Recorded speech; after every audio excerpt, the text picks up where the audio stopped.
I'm Casey, 32. I work in IT, remote support mostly, which means I spend a lot of time inside, glued to screens, fixing other people's problems through a keyboard. Not exactly the most thrilling life. Last year, I hit a point where everything just felt like static. The job, the relationship I just dragged myself out of, the routine. So I took a couple weeks off. Told myself I'd go hiking, clear my head, get away from everything and everyone. I picked the Blue Ridge Mountains. Something about them felt less touristy, less polished than some of the other places I'd hiked. I'd done parts of the Grand Tetons, even a rough loop in Oregon a couple years back, so I knew how to handle myself. Maps, gear, weather prep. I wasn't going to do anything wild. Just me, the trees, and my own headspace for a few days. I'd planned a 5-day trip, left my route plan with my sister, packed light but smart, GPS, compass, printed maps, solar charger, flare gun, everything double-checked. The first couple of days went fine. The trails were mostly quiet, just the occasional passing hiker. Nights were cold but peaceful. I was finally starting to feel like I could breathe again. Day 3 is when things shifted. I was supposed to cut east toward a known ridge camp, but I'd seen this faint connector trail on my topographic map. Just a thin dotted line dipping through a hollow between two steep ridges. It wasn't on my app, but it looked like a shortcut, and honestly, I wanted the detour. Something different. I figured, why not? About an hour into that trail, I passed this black, knotty tree with an old marker nailed to it. No name, just a cracked, silvered plank. The bark underneath was sliced, 4 or 5 deep, clean gouges, not ragged, too straight. I stopped, took a picture like I always do when I see weird stuff, then kept going. I told myself it was probably some old blaze marker, nothing more, but it didn't take long before the trail started to feel wrong. At first it was small things, no birds, no buzzing bugs, just dead air and my own footsteps. Then the smell changed, kind of earthy but off, like damp wood mixed with iron, and it was quiet, too quiet. My footsteps sounded louder, like the forest was swallowing every other sound. I tried to shake it off. I kept walking, thinking maybe I was just tired. Then I saw it, a house, more like a shack, slumped against the hill, half buried by brush and vines. Roof sagging in the middle, porch barely intact. There was no path to it, no clearing, no signs of fire pits or human traffic. Just this structure, sitting in the woods like it had grown there. It wasn't on my map. I don't know why I walked toward it, I just did. Curiosity, I guess. Or something else. Maybe the same thing that draws a mouse to a trap. The porch moaned under my weight. The front door was cracked open, just enough to see inside. The cold air drifting out of it was wrong. Not breeze cold. This was damp, sunless, like the inside of a cave. I pushed the door open with 2 fingers. Inside, it was still. Dust thick in the air. Cobwebs hung from the rafters like strands of gray fabric. There was a table in the center, surrounded by collapsed chairs. Papers were scattered everywhere, some curled for moisture. I stepped inside, slowly, trying not to breathe too hard. The pages on the table were stained and torn, most unreadable. But a sentence showed up on several of them, written over and over in uneven handwriting. It watches from the trees.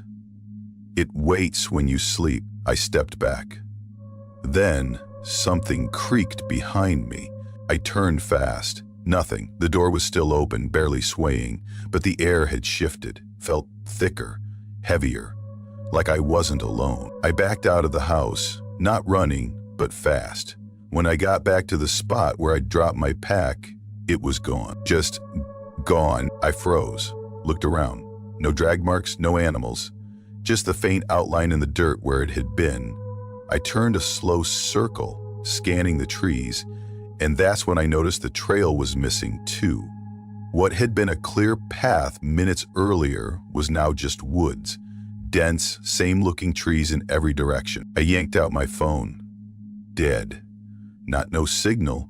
Dead. Wouldn't power on at all. I pulled my compass off my belt. The needle spun slowly, like it didn't care which way was north. I checked my watch. Stopped. 1:36 p.m. That's when the panic set in. Full-body, throat-tight panic. I picked a direction and started walking. Didn't matter which one, just moved. I tripped over roots, caught branches across the face. Every few minutes, I thought I saw a familiar tree or rock, but nothing connected. The forest felt like it was rearranging itself behind my back. I must have wandered for hours before I found what looked like a trail again. Or maybe it was just a worn path between bushes. I didn't care. I followed it, fast, legs aching, sweat freezing on my back. As it started getting dark, I found a clearing, just big enough for my tent. I didn't light a fire. I didn't eat. I set up my tent with shaking hands and crawled inside, holding my knife like it was going to save me from whatever was out there. That night, I didn't sleep. Sometime past midnight, I heard footsteps. Soft, careful, circling. At first, I thought it might be a deer. Then it stopped, right next to my tent. I held my breath. That's when I heard it breathe, low, wet, like someone with fluid in their lungs. It didn't move for a long time, just stood there, breathing. I could feel it, whatever it was, leaning close. Its weight pressing into the ground. Eventually, everything went quiet. I must have passed out at some point. When I opened the tent the next morning, it was like nothing had happened. Birds were singing, sunlight filtered through the trees, and there was my pack, sitting exactly where I'd left it the day before. Perfectly intact, zipped. I didn't question it. I packed up in 10 minutes and walked. I didn't stop, I didn't check my map, I just moved. I hiked until my legs felt like rubber. Must have done 20 miles before I saw a sign for the ranger station. When I walked in, the guy behind the desk barely looked up, just asked if I was okay. I gave him the short version, got off trail, lost for a night. He nodded like he'd heard it all before. But another ranger, older guy with a gray beard and a ball cap, pulled me aside. "You took the hollow trail?" he asked, like he already knew. I didn't answer, he said. "That one shows up sometimes, not on every map. We tell people not to use it, but they don't listen." I asked him if others had seen the cabin. He nodded slowly. Same story. Rotting house. Cold inside. Then things go strange. "What is it?" I asked. He just shrugged. "Some kind of echo. Something the mountain remembers, doesn't like to be disturbed." I didn't say anything else. Just got in my car and drove back to Atlanta. My phone turned on. Compass worked fine. Watch started ticking again. Like none of it happened, but sometimes, late at night, I wake up thinking I hear breathing. Not mine, close, just past the wall. And every now and then, I dream of that house, of stepping back inside and the door slamming shut behind me. I haven't been back out since, don't plan to. Some places want to be left alone, and if you ignore that, they don't forget. If you're enjoying these stories so far, I have a quick request. If you've ever experienced something similar, I'd genuinely love to hear about it. Drop it in the comments, and if you have a story idea you'd like me to cover next, feel free to share that too. If you haven't already, a like and subscribe would mean a lot, and also, you can share this with your friends. Love you all.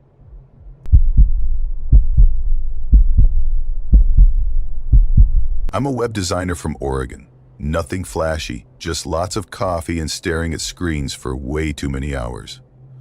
I'm not really the outdoorsy type, not in the rugged mountain man way, at least. But a couple years back, right after my 6-year relationship crashed and burned, I found myself needing something, anything, that didn't involve staring at my apartment walls or doom scrolling. So I packed a tent, some dehydrated meals, and told myself I was going to disappear into the mountains for a while. No signal, no people, No reminders of her. Just me and the woods. Sounded healthy. Grounding, even. At this little ranger station near the edge of the Appalachian backcountry, I was flipping through trail maps when one of the staff, older guy, weathered face like he'd lived out there, leaned over and tapped a spot that wasn't labeled. Split Tooth Ridge, he muttered. Not on the newer maps. Was popular once, but people stopped using it after the 70s. Something about a missing kid. He tried to play it off like it was nothing, but his eyes didn't match the tone. They stayed flat and serious, even as he gave this weird half smile. High trail though, if that's what you're after. I don't know why I didn't take that as a warning. I hiked in the next day, cutting off from the main trail after about 6 miles. The woods were thick and uneven, the kind where your GPS glitches and your compass needle twitches like it's trying to decide what's real. It felt untouched, not just by people, untouched by time. I didn't see another soul that first day.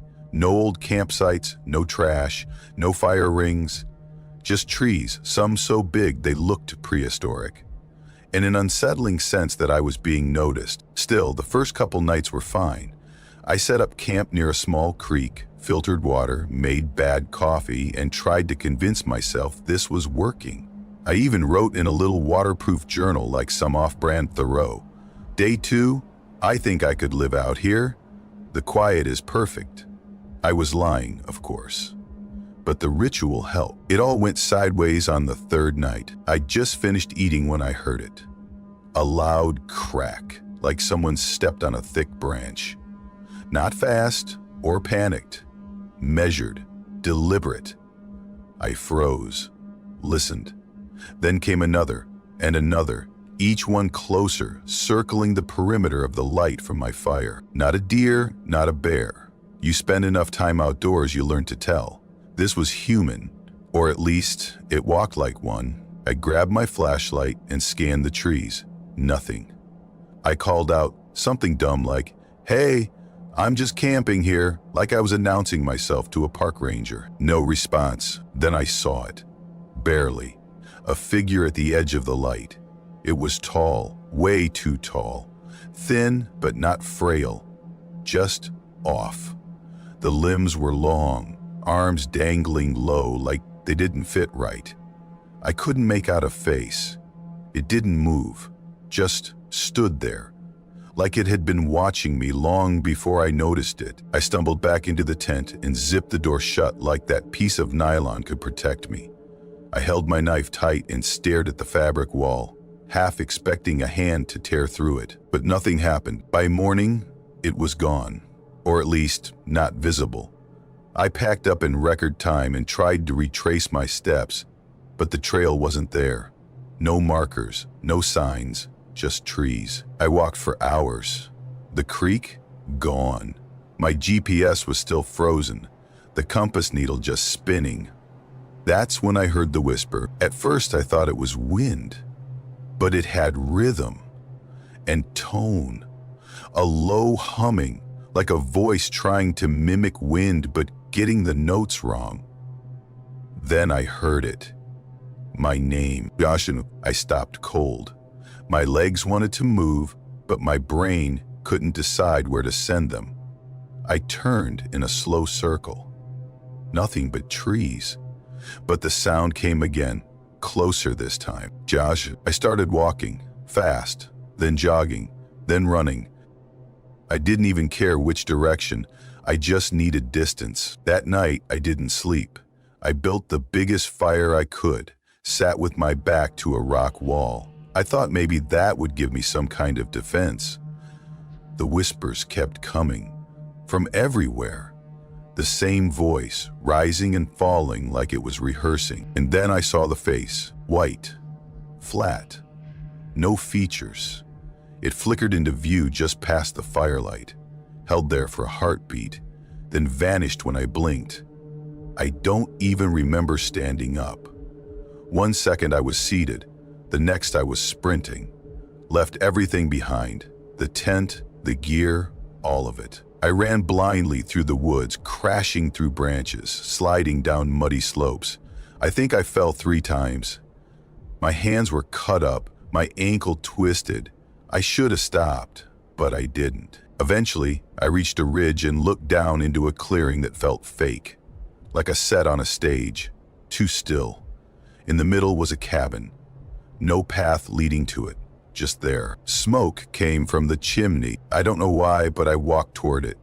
Maybe I thought someone could help me. Maybe I just didn't want to be alone anymore. The door opened before I touched it. Inside was thick with dust, but one chair was clear, and in that chair, an old woman. Pale. Her skin sagged in places, but her eyes were sharp. "You saw him," she said without looking at me. I stood frozen. "You heard him too?" "That's enough. Who is he?" I managed to whisper. "The Hollow Man," she said almost casually. "You weren't supposed to notice him. That's how he moves, quiet, forgotten. But you looked. You listened." I tried to back away, but my body wouldn't cooperate. Then her mouth stretched, far too wide, and she let out this noise I still can't describe, like someone playing a scream backward, or metal bending in water. And everything went black. Next thing I knew, I was outside the ranger station, face down in the gravel, covered in scrapes and dirt. They said I must have got lost and dehydrated, but they couldn't explain how I got there or why none of my gear could be found. Not even a sock. I moved to Phoenix a month later. Desert air, no forests, no tall trees. My apartment is always bright. I haven't camped since. Don't think I ever will. I was 29 when this happened. I worked nights then, janitorial crew for a high school just outside Ash Creek, Tennessee. Not glamorous, but it paid the bills and gave me weirdly long stretches of time off, which I usually spent outdoors. One of the constants in my life was this annual camping trip I'd take with my cousin Darren. Just the two of us, the mountains, some gear, and a bit too much whiskey. It was a tradition we'd started in high school and never skipped, not once. That October, Darren went up a day before me. He was impatient like that. Texted me when he got to the trailhead, sent a picture of his truck parked by the old ranger station sign and a thumbs up emoji. I told him I'd be there Friday night. And we do the usual: camp, hike, hunt, drink. Maybe try not to set anything on fire this time. When I pulled up to the trailhead, his truck was idling. That was the first thing that didn't sit right. The driver's door was open, keys still in the ignition. The engine had that low, steady hum, like it had been running for hours. His pack was in the back seat, phone on the dashboard, dead battery. There were no signs of a struggle. Nothing was stolen, nothing broken, just abandoned. I stood there for a long time, just staring. Eventually, I turned the engine off and started up the trail with my gear. It was already late. I figured maybe he got anxious waiting and hiked in to set up camp. Darren sometimes made odd calls, but never careless ones. I kept telling myself that. The trail felt different that evening. Not scary, just unfamiliar in a way that shouldn't have been possible. I'd walked that path for years, but certain turns looked wrong, like the trees had shifted a few feet while no one was watching. When I got to our usual clearing, the sun was almost down. The tent was pitched, but half collapsed, like someone had been interrupted. His gear was scattered around the fire pit. His boots sat neatly side by side, and his coat was draped over a log. It looked like he was planning to come back any second, except I called his name until I lost my voice. Walked loops through the brush, flashlight shaking in my hand, but there was nothing. No sound, no sign, just that weird emptiness that hits you when you realize something's very, very wrong. I didn't want to leave the site. I stayed the night, if you can call it that. Maybe dozed off for 20 minutes. Every little sound felt magnified. Branches cracking, leaves shifting, wind that sounded too much like whispering. By sunrise, I was on the trail back down.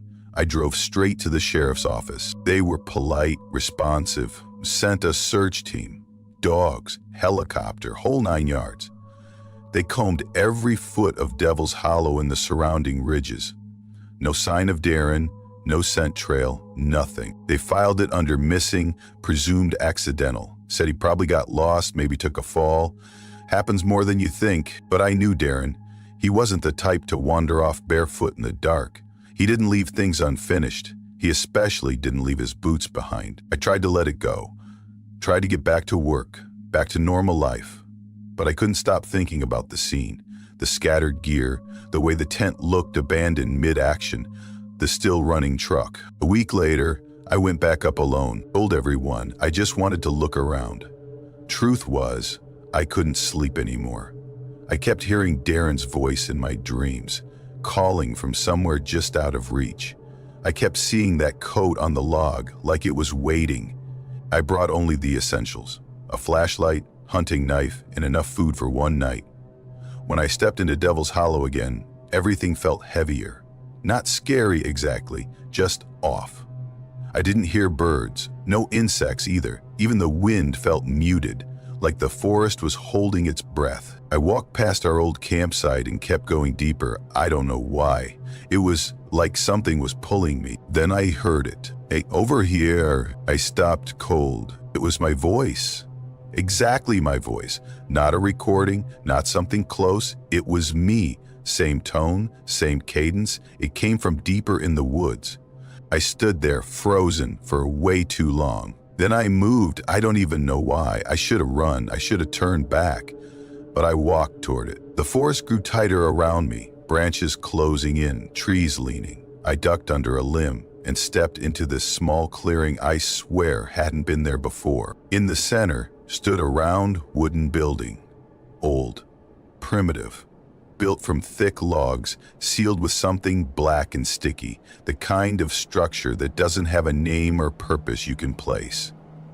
There were bones nailed into the wood, animal skulls, antlers, jawbones, all arranged in spirals and lines that didn't make sense. The door stood open. I stepped inside. The air was colder. The smell was damp and wrong. At the center stood a figure with its back to me. Barefoot, shirtless, still. Same height as Darren, same hair. Then he turned. At first, I thought it was him. Same frame, same face. But then he smiled, too wide. His eyes didn't focus on me the right way. His expression didn't shift. It just stuck in that too big grin. He opened his mouth and spoke, and it was my voice again. You came back. I backed up without thinking. He stepped forward, barefoot on the wood. That's when I saw the carvings. Deep symbols etched into his chest and arms, oozing black like the sealant on the logs. His movements were stiff, wrong, like he didn't know how joints were supposed to work. I turned and ran. I don't know how I made it out without falling, but I ran straight back to the trail. Branches slashed my face. I could hear something moving behind me, fast, too fast, but it never touched me. When I reached the trailhead, the truck was exactly as I'd left it. Engine running, same gas, same time on the clock, like I hadn't been gone at all. I left Ash Creek the next day, moved in with my brother in Knoxville. Told myself I needed a change. New town, new job, new routine, but it followed me in my sleep. The dreams come every few nights now.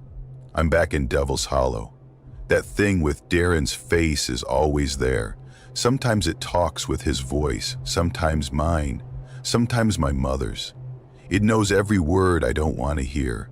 It always ends with it walking toward me, smiling, calling me by name. Then last week I got a package in the mail. No return address, no markings. Inside was half of a deer antler, snapped, still fresh, red. I checked with the post office. There's no record of it being shipped, no tracking. It just appeared. And now I can't shake the feeling that I was never supposed to leave. I've started hearing my voice outside the apartment window at night. Just a whisper, just once or twice. I haven't told anyone, but I think I know what I need to do. I don't think he'll stop until I go back. Not to find Darren. I know he's gone.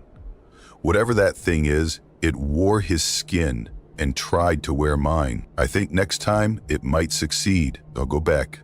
One last time, not to survive, just to make sure no one else hears their own voice coming out of something that isn't them.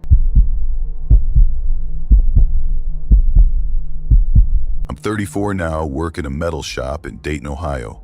The kind of job where your hands always smell like oil no matter how much you scrub. But this happened 6 years ago when I was 28. Back when I thought I had control over my life, back before I found out some things out there just don't care about logic. It started with a text from my cousin Mark. We'd grown up together, spent a lot of summers in the same backyard, but by our late 20s, we only talked on holidays.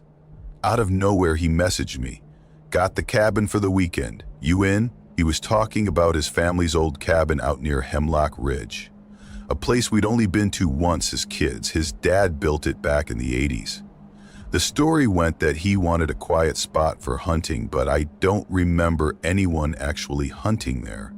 Just beer cans and faded magazines in the shed. I agreed without thinking. I needed a break. That week work had been hell. My girlfriend had just moved out, and I was itching to get out of the city. Mark picked me up on a Friday afternoon. He looked different, skinnier, pale. His usual sarcasm was gone, replaced with this sort of distracted silence. The whole drive, he barely looked at me, just gripped the wheel and kept checking the side mirrors. When I asked what was up, he just said, "Haven't been back since last October. Got weird up here." I figured he meant bears or maybe squatters. The trail to the cabin hadn't changed much, still bumpy as hell and easy to miss. The trees pressed in tighter the higher we climbed. I remember the moment the cabin came into view. I expected it to be a wreck, but it wasn't. The wood was worn and the windows cloudy, but it looked untouched.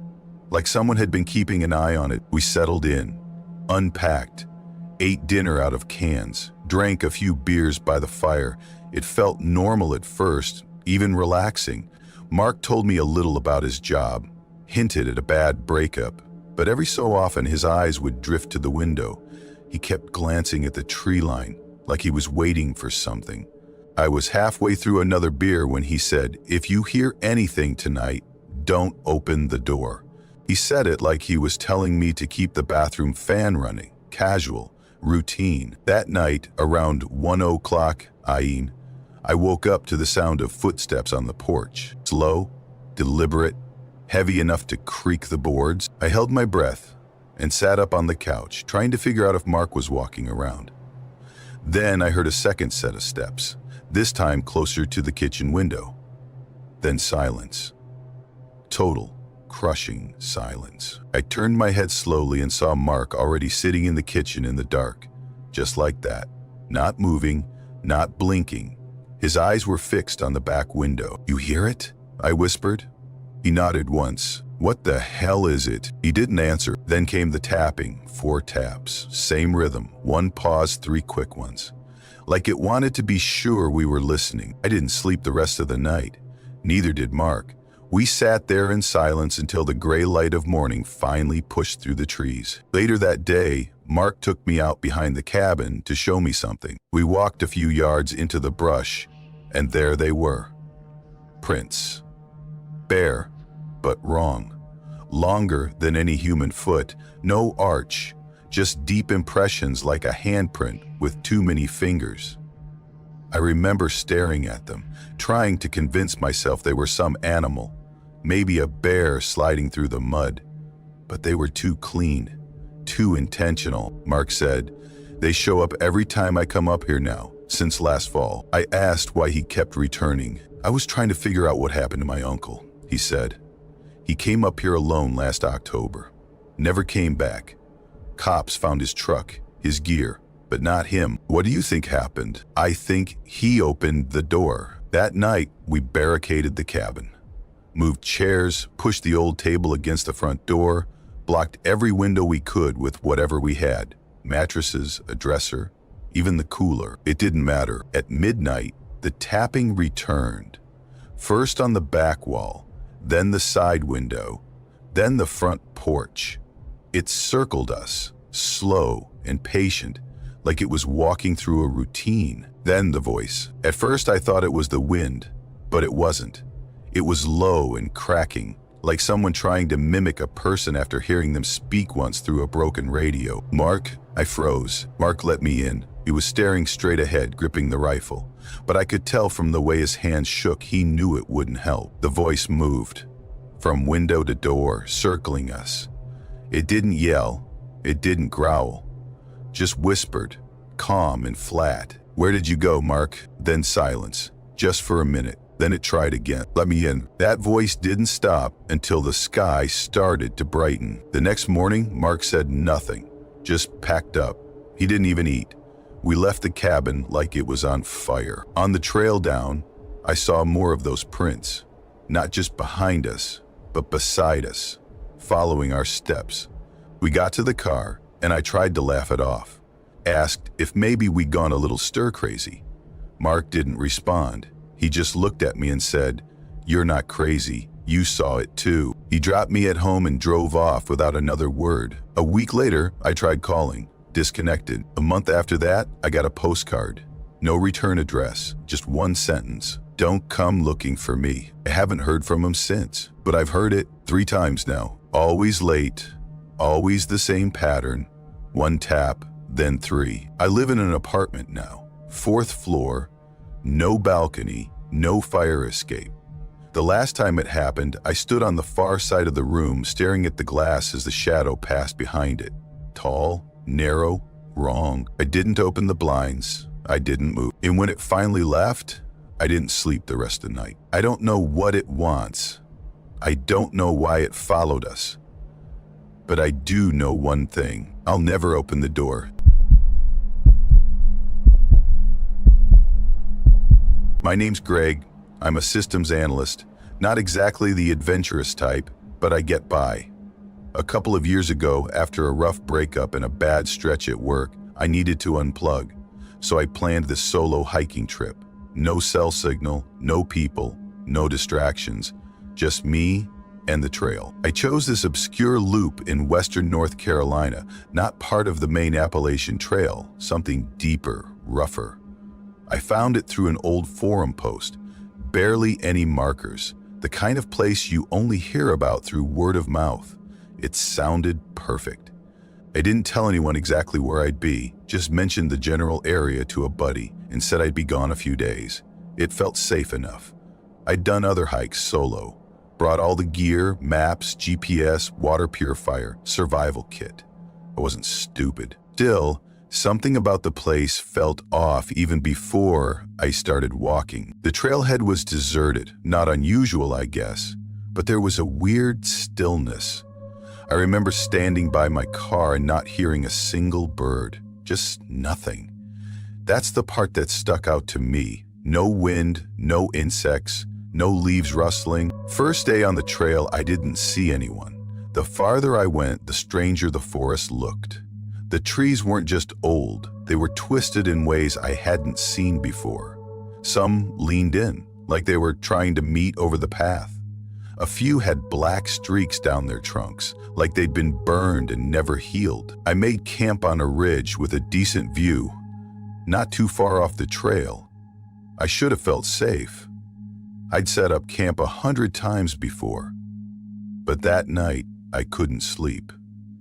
Something about the air, it felt dense, like I wasn't alone. I was lying in my tent, just about to drift off, when I heard it. Leaves outside. At first I thought it might be a deer. Then I realized the steps were too slow, too heavy, bipedal. I froze. My knife was tucked under my sleeping pad, but I didn't dare move. I just lay there, heart hammering so hard I was sure it would give me away. The steps circled the tent once, then again. Then they stopped. I didn't sleep. I don't even remember blinking. At some point, I must have passed out because the next thing I knew, the sun was up. Everything looked normal except for one thing. About 10 feet from my tent, there was a dead bird hanging from a branch. Its wings had been stretched wide and pinned in place with what looked like sharpened bone. Its head was missing. I packed up fast, didn't eat, didn't journal. I just shoved everything in my bag and started hiking. I thought about turning around, but some dumb, prideful part of me wanted to finish the loop. That was a mistake. The deeper I went, the worse it got. The trail vanished for long stretches. Moss covered the ground like a blanket. I kept catching movement out of the corner of my eye, quick flashes between trees. But when I looked, Nothing was there. Then I found the circle. 12 flat stones arranged with care, not scattered, placed. In the center was a doll, roughly made, stitched from burlap. The face was smeared with something that looked like blood. Coarse black hair was sewn into the scalp. I didn't take a photo, didn't go near it, I just turned and kept moving. That night, I didn't stop.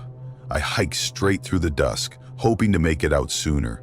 My legs burned, my mouth was dry, my heel had blistered so badly it split. My headlamp flickered a few times and then gave out completely. I kept going, using the moonlight. It wasn't enough. The sounds behind me didn't stop. Twigs snapping, leaves rustling. I started humming this dumb old tune from childhood, just to block out the silence. It didn't help. I came into this hollow I didn't recognize. No path in, no path out. Just there. Rocks ringed the clearing, sharp and jagged. Bones were everywhere. Big bones, long bones. Some of them were too clean, and that's when I saw him. He stood on the far side of the clearing, just inside the tree line. Tall, shirtless, his skin looked like it had been rolled in ash. His head was tilted slightly, like he was trying to figure me out. His proportions were wrong. Eyes too wide apart, mouth too long. His posture looked like someone pretending to be human and failing. He didn't say anything. He just raised his hand, palm out, and pointed. At me. I didn't wait. I turned and ran. I don't know how I made it through the forest without falling off a ledge. I tripped once, hard, but kept going. My flashlight was dead. My chest ached from gasping for air. Everything blurred into branches, bark, dirt, and blind panic. When I finally collapsed, I was alone again. The next morning, my backpack was gone. No phone, no food, no compass.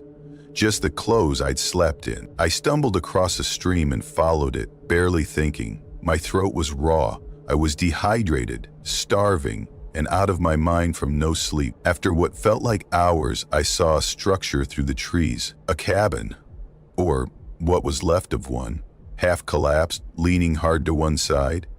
But it wasn't abandoned. There were footprints in the dirt. A rope hanging from the porch beam, frayed at the end. I should have kept going, but I didn't. I stepped inside. The smell hit me first, like rot and something sour. There were shelves on the walls with jars. I didn't want to look closely, but I did. Some held what looked like meat, others hair, fluid. One jar had something floating in it that I couldn't identify. I turned to leave. She was standing just outside, naked, gray skin stretched tight over bone. Her ribs were visible. Her face looked hollowed out. Her mouth stretched into this impossible grin, full of sharp, crooked teeth. She didn't come closer, just stood there, breathing hard. Her chest shook with every inhale. Her hands were stained dark, black, maybe dried blood, I don't know. I bolted, didn't stop running. No clue how long. Hours, maybe. I was barely thinking, just moving. Eventually, I came out on a dirt road. There was a ranger's truck parked nearby. I collapsed in front of it. The ranger said they'd been looking for a missing teenager, someone who'd gone off trail a few weeks earlier. No leads, no signs. I didn't tell him what I'd seen, just enough to get help. He drove me to the nearest outpost. I drank 3 bottles of water in one go. Slept on a bench until they could get me home. Physically, I'm fine, but some nights, I wake up with that same pressure in my chest. I check the locks. I walk the perimeter of my apartment. I stand by the window and look at the tree line across the road. Some places aren't meant to be explored. Not by strangers, not by anyone. I'm a freelance designer, mostly logos and layout work, which means I can live just about anywhere, as long as I have internet. A year ago, I decided to leave the city behind. The noise, the traffic, the weird smell in my hallway that never got fixed, it all wore me down. So when I found this listing for an old ranger's cabin way out in the Blue Ridge Mountains, I jumped on it. The listing was vague. One photo of a wooden structure under some trees with a roof that looked like it had seen better decades. No address, just coordinates. It was cheap, which probably should have worried me more, but at the time, it felt like the universe throwing me a lifeline. The drive out was long, dirt roads for miles, then nothing but gravel and game trails. No cell service, no mailboxes, just me and the trees. The cabin was tucked between two ridges, completely isolated. The silence was thick. The air smelled like damp earth and old wood. It felt peaceful, like maybe I could finally breathe again. The first couple weeks went smoothly. I cleaned up, fixed a couple broken window panes, got a generator working. I was mostly alone with my thoughts, and honestly, that was the whole point. I'd hike in the morning, sketch out design ideas in the afternoon, cook something simple at night. Then I'd sit on the porch and just listen. No sirens, no neighbors arguing, just birds and the occasional rustle in the underbrush. Then, about a month in, I found the rocks, 3 of them, stacked neatly near the edge of the ridge. At first, I didn't think much of it. Could have been from the old rangers or maybe just a natural formation. But they were too clean, perfectly balanced, like someone had taken their time. I hadn't noticed them on any previous hikes. I would have. I started making a habit of checking the spot every morning. Next day, there were 6. Then 9. They started forming an arc pointing toward the cabin. Still, no footprints.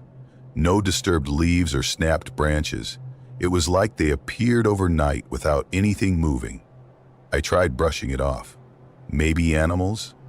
Or maybe I was missing something obvious? I set up a trail cam facing the clearing. The next morning, the camera was there. The SD card was not. Just cleanly missing. No signs of damage, no evidence of tampering. Just gone. I started sleeping with a hatchet next to my bed. Not long after, the sounds began, tapping, always in 3s. Light, careful knocks against the walls of the cabin. Different sides each time. I'd walk outside with a flashlight, heart pounding, and see nothing. Not a single twig out of place. It didn't make sense. The kind of quiet that followed the tapping felt worse than the sound itself. One night around 2:30 a.m., I heard the back window creak. I knew for a fact it was locked. I'd checked it, like I always did before bed. But now it was open. The screen wasn't torn. The latch hadn't been forced. The window was just open.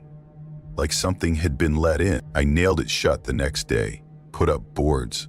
Stupidly, I told myself that would be enough. Then came the doll. It was waiting on the porch when I woke up.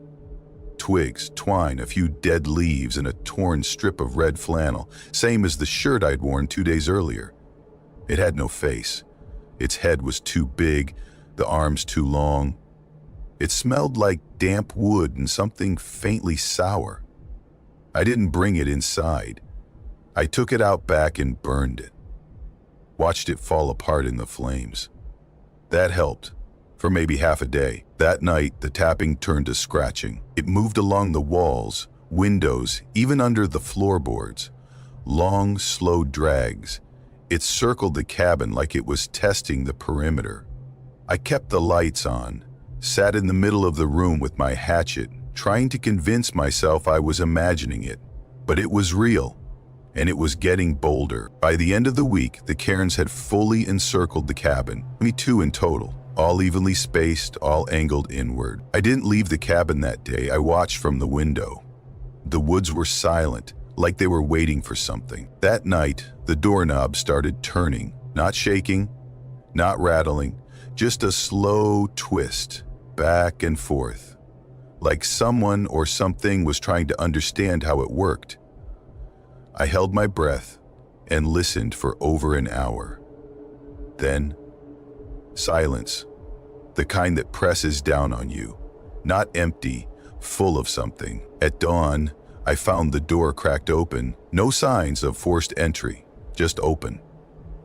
The ground outside had a long, thin groove in it, stretching into the trees, like something had dragged itself, or been dragged, away. Followed it, I know how that sounds. I wasn't trying to be a hero, I just needed answers. I needed to know if I was losing it or if there was something really out there. About 40 yards into the woods, the trail disappeared under a blanket of dead leaves. That's when I saw it. A figure, tall, thin, crooked posture like it hadn't quite figured out how to stand like a person. The limbs were too long, the joints bent in ways that made my stomach twist. Its face was pale, smooth, just the outline of a mouth, curled into something that might have been a smile, if a smile could be wrong. I couldn't move. My body locked up, no scream, no breath, just staring. Somehow I turned and walked back. Didn't run, didn't look back. At night, it didn't scratch. It didn't tap. It just stood outside the window. I didn't see it. I didn't need to. The air in the room changed. Heavy, unwelcoming. Like even the walls didn't want me there anymore. I burned everything that could burn, my gear, my maps, even the mattress. I kept the fire going all night, feeding it every scrap of light and warmth I could find. On the third night, I poured a circle of salt around the cabin. My grandmother used to swear by it. Salt for protection, never whistle at night, always knock before entering your own house. I never believed any of it. That night, I believed everything. When I woke up, the salt line was broken. The cairns were gone. I packed what was left. The Jeep, which had been dead for a week, started like it had never had a problem. I didn't question it. I didn't look back. I drove for hours until the trees gave way to sky and the weight on my chest finally lifted. I sold the cabin within a month. Didn't tell the buyer anything, just marked it as remote and difficult to maintain. No one would have believed me anyway. Now I live in a small apartment above a hardware store in a town where people keep their porch lights on all night. My name's Darren, and I was 19 when this happened. Not that age excuses much, but it might explain why I said yes to something that should have sent alarms blaring in my head from the start. My cousin Lily called me up out of the blue, asked if I could house sit for her and her fiancé for a week. They were heading to Asheville for some retreat thing, something outdoorsy and overly spiritual that involved no cell service and lots of goats. Their new place, she said, was this charming little cabin deep in the woods near Redvale. It was off-grid, super peaceful, and they needed someone to feed the chickens, keep the generator running, and water the plants. She made it sound like a little vacation. I was buried in finals, broke, and so fed up with dorm food, I would have eaten tree bark if it meant getting off campus.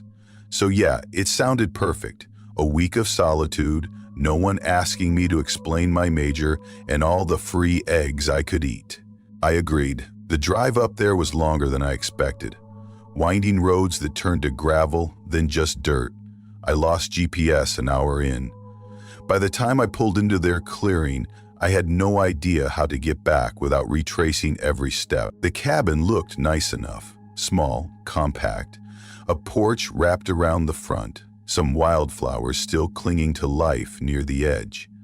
The trees grew close, like really close. You could have stepped off the porch and touched bark. It looked like the forest was trying to reclaim the space. Billy showed me around before they left. Generators in the shed. Chickens are easy. Water's from a rain barrel and filtered through this little pump in the kitchen. Cell service? None. They had a landline but warned me the reception cuts out during storms. I waved them off and settled in. The first day was fine. Peaceful, even.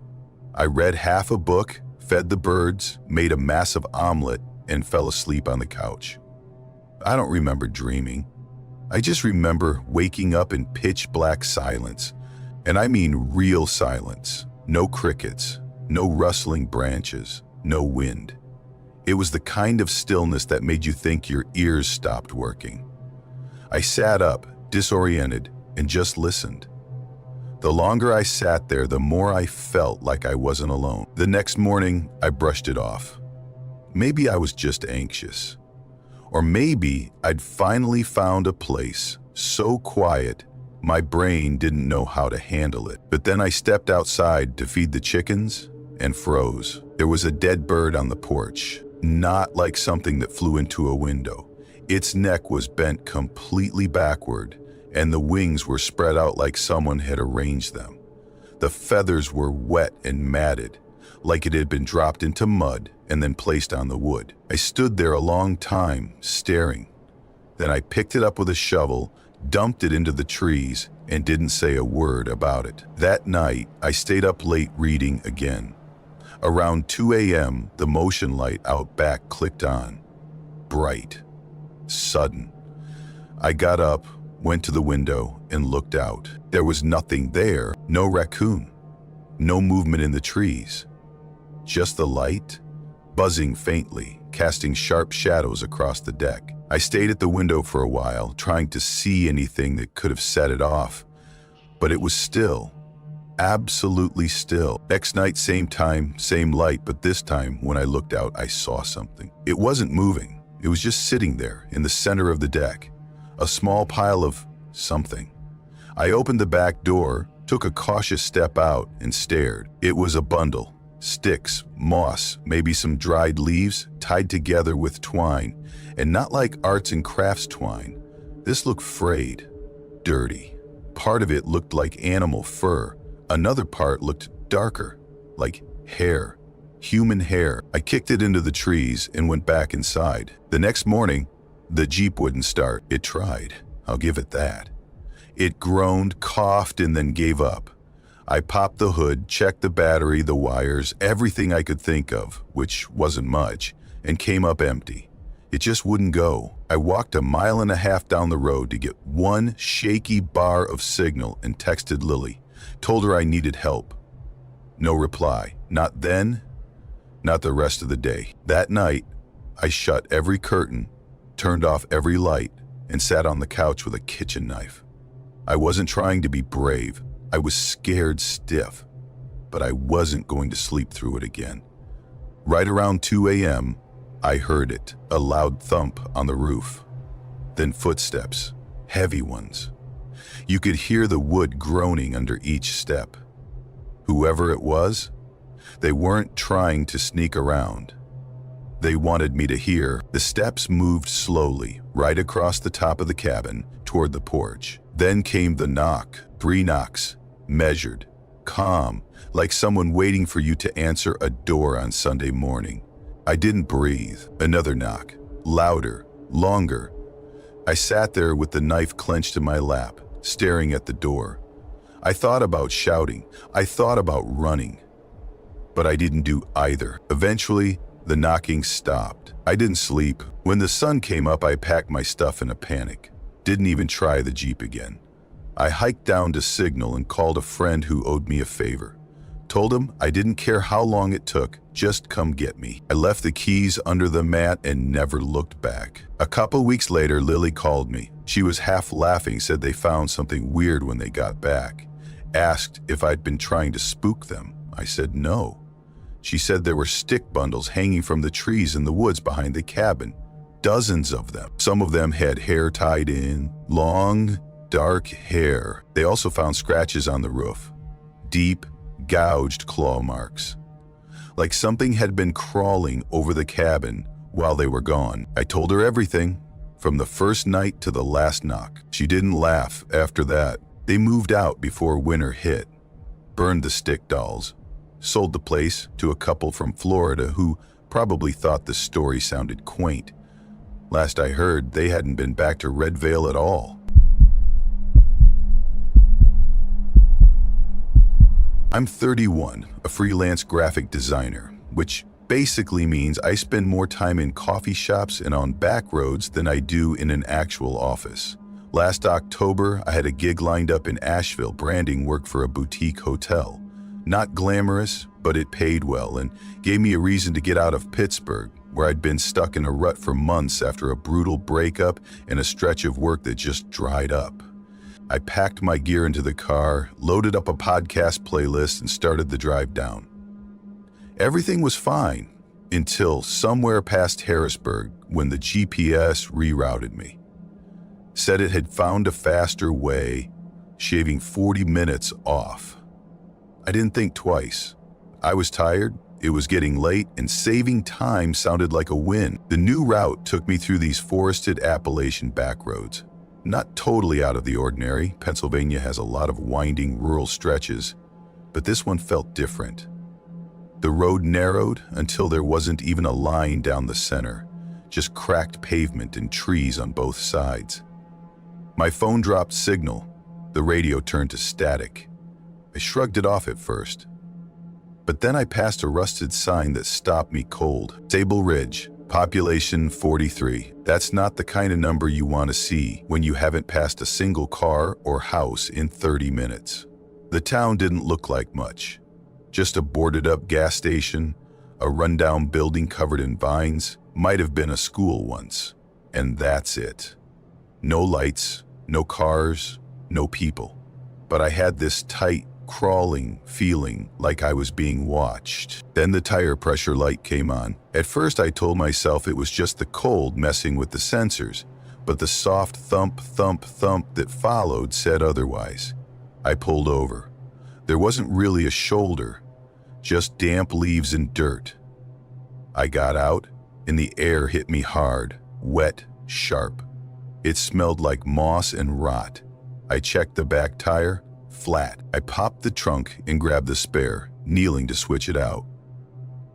That's when I saw him, a man, standing between the trees, maybe 50 feet back, just there, no movement, no sound, not holding anything, not doing anything, just standing, like he belonged to the forest. I froze, wrench in hand. I called out, "Hey!" Not sure why. Reflex, I guess. No answer. He didn't even flinch. I stared a little longer, heart climbing up my throat, then forced myself to get back to work. Told myself he was probably a hunter, or a local, or something normal. I tightened the lug nuts with shaky hands, stole another glance, and gone. No sound, no movement, just empty woods, like he'd never been there. I got back in the car and drove. Faster than I should have, spare tire and all, but the road didn't end. It just kept twisting through more trees, more darkness. I should have hit a turnoff by now, but nothing changed. Then I saw it, a deer, hanging upside down from a tree limb, gutted. Its eyes were still open. I barely kept from throwing up, swerved, drove faster. A few minutes later, I passed that gas station again. Same boarded windows. Same sagging pump. I hadn't turned around. I'd been driving straight, but somehow I was back where I started. That's when I saw the lights. Dim, yellow, off in the trees, flickering like lanterns. It felt like my only option, so I took the dirt path toward them. The trail was narrow, almost too tight for the car. Branches scratched along the sides like fingernails on a chalkboard. The lights got brighter as I went until finally they led me to a clearing. There was a cabin, small, old, slumped a little to one side. Smoke curling from the chimney. Looked lived in. I parked, walked to the porch, and knocked. Nothing. "Hello?" I called. No answer. Then the door creaked open. Inside, it was warm. Kerosene lanterns on the walls. A pot simmering on a small stove. The place looked lived in. Cozy, even. Pelts hung on the walls, a wooden rocking chair beside the hearth, but it was quiet. Too quiet. I stepped inside, and the door slammed shut behind me. I spun around, heart thumping. The handle didn't budge. I tried the windows, bolted tight. The lanterns flickered. Then the scratching started, beneath the floorboards. Faint at first, then louder, like claws. Then the whispers started, soft, raspy, slithering up through the gaps in the wood. I couldn't understand the words, but they were definitely voices. They circled around me, coming from every direction. I backed into the wall, hands searching for anything I could use. The pelts began to sway, just slightly, like someone was breathing behind them. Then the stove flared. Something rose from behind it. It looked human, at first, but wrong. Too tall. Limbs bent in ways that didn't make sense. Its skin looked stretched, tight and pale, like it had been pulled over something else entirely. It moved like it wasn't used to moving. Its mouth opened, and a low shuddering sound came out, like wind through broken glass. It didn't come at me, just stood there, watching me, and I swear to God it knew me. I grabbed a poker from the fireplace, just instinct, back toward the door. The whispers got louder, layers of them now, like 100 mouths behind the walls. Then the floor beneath me cracked. I dropped through. Just blackness. And then I was in my car, outside a collapsed chapel, one I'd passed before, I think. Morning sunlight through the windshield. Phone on the seat. Full bars, gas tank full. I checked the mirror. No road behind me, just trees. I drove until I found a real town. Pulled into a diner. Sat in the bathroom shaking for 20 minutes. I checked my phone. No GPS record of where I'd been. No calls, no trace of anything. This happened when I was 26. My uncle Ron had a small cabin near the edge of Red Fern State Forest in Kentucky. He was a career park ranger, the kind of guy who kept to himself and never said much. No wife, no kids, just the forest, and occasionally, me. I'd visit once or twice a year, mostly out of guilt and family obligation, but I didn't mind. He made decent coffee and had a weird, dry sense of humor that grew on you if you stuck around long enough. When he passed, heart failure, in his sleep, I volunteered to handle his stuff, mostly because no one else wanted to drive that far. His place was exactly how I remembered it. Clean but cluttered. Old boots by the door, hunting magazines stacked in the bathroom, maps and notebooks everywhere. I found the ammo box while cleaning out the garage. It was shoved under a workbench, half covered in sawdust.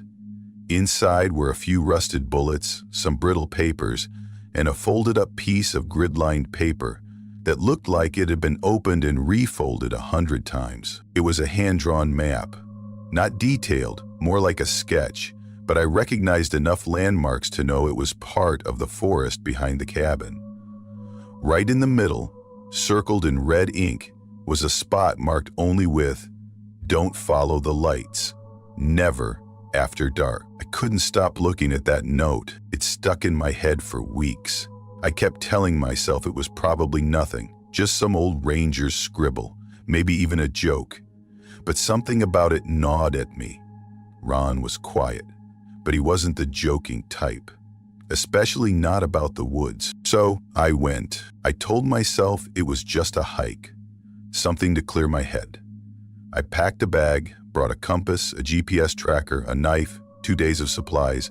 I didn't tell anyone where I was going, which in hindsight was probably the stupidest decision I've ever made. It took hours to find the place. The map didn't match any of the current trails, but the terrain gave it away. I followed old creek beds, counted ridges, matched rock formations with what I could see on the paper.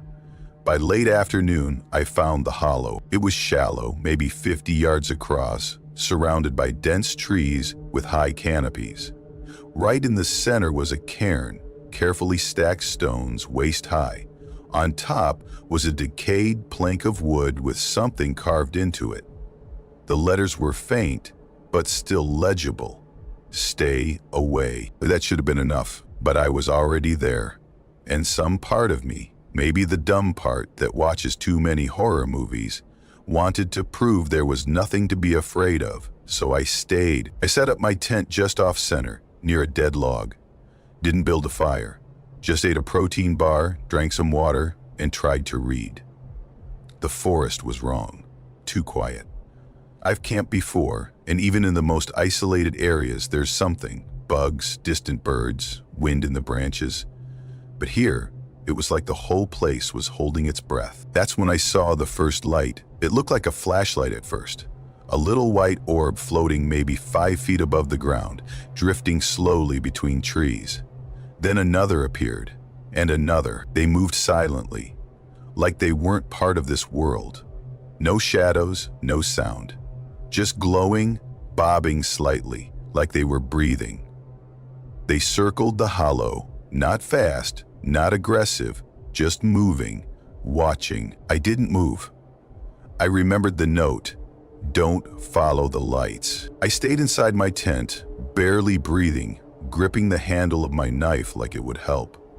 The lights kept their distance, never getting too close.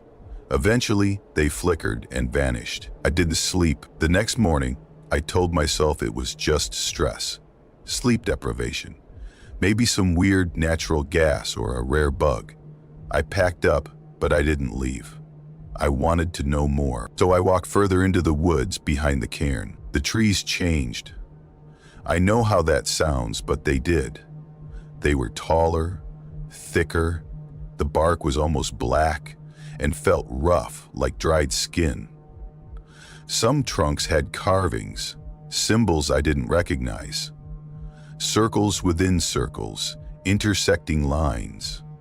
Some looked like letters, but not from any language I knew. Then I saw the bones, small ones, birds maybe, arranged in strange symmetrical patterns at the base of certain trees. I took a photo. My hands were shaking.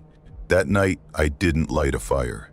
I sat in the dark with my back to a tree, knife in hand, eyes scanning. The lights came back. More of them. They moved faster, more erratic. Some hovered inches above the ground. Others zipped between trees, stopping suddenly, then darting off again. I couldn't see what they were looking for, but they felt angry. Then I heard the voices. They started soft. My name, then something that sounded like my uncle's voice, saying, "Stay," then laughter. Then something heavy moved in the brush behind me. I ran. I didn't grab my bag, didn't even check the direction. I just ran. I tripped over something and went face first into the moss. My flashlight spun out of my hand and landed on something in front of me, a boot, half buried in the dirt, still attached to a leg. I scrambled back. The body was mostly intact but dried out, mummified. The clothes were old ranger gear. I could still see the patch on the shoulder and the ring on the left hand. My uncle's ring. I started to scream, but nothing came out. My whole body locked up. The lights stopped moving. They gathered into a single mass, flickering violently, then started to form something. Listen, it wasn't human. It was too tall, too thin, arms like tree limbs, a face that never held still, just shifting light and static. It didn't speak out loud. I felt it in my skull. He stayed. Now you stay. I don't remember getting up, but I ran. Branches tore at me. My legs burned, but I didn't stop. When I burst out onto the old access road, I collapsed. A hiker found me a few hours later. I was covered in cuts and shaking. I couldn't explain anything. They checked the GPS tracker I'd worn. No movement had been recorded inside the hollow, just a blank spot. The ranger team that went back found trees. That's it. No cairn, no symbols, no body, just trees. I haven't gone hiking since.